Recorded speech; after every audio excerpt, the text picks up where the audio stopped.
Українці, українки, наші захисники, наші захисниці. Ukrainians, our defenders, we finally managed to start the evacuation of people from Azovstal.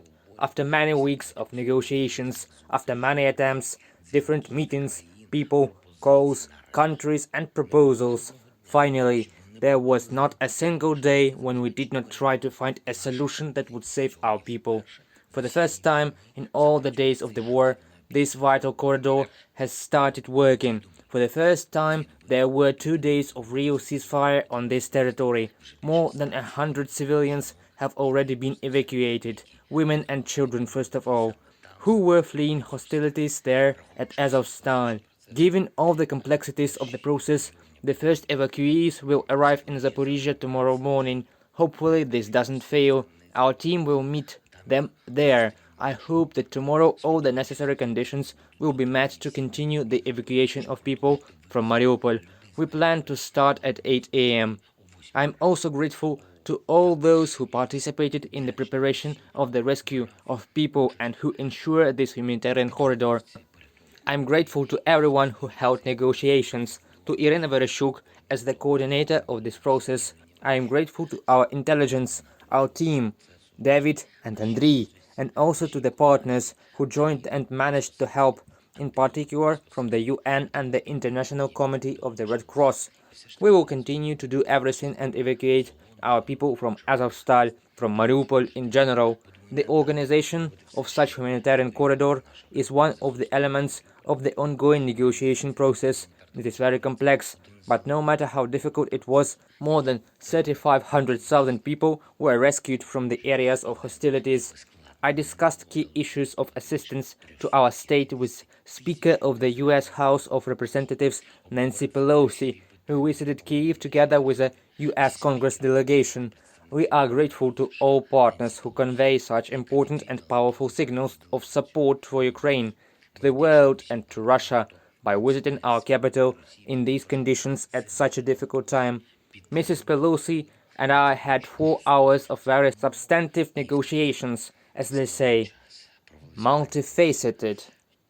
In particular, our defense supply, macro-financial assistance, sanctions policy, political cooperation with the United States. I thanked for the review of the historic Lend-Lease program, which once helped protect freedom in Europe and can certainly do so a second time. We discussed specific areas, how Lend-Lease can work to strengthen our state as much as possible and help in the struggle for freedom. I also thanked for the preparation of a large package of aid to Ukraine worth $33 billion. We discussed how we can strengthen sanctions on Russia in a way that most effectively encourages it to end the war and limits Russia's ability to circumvent existing and future sanctions. I felt the support of our initiatives.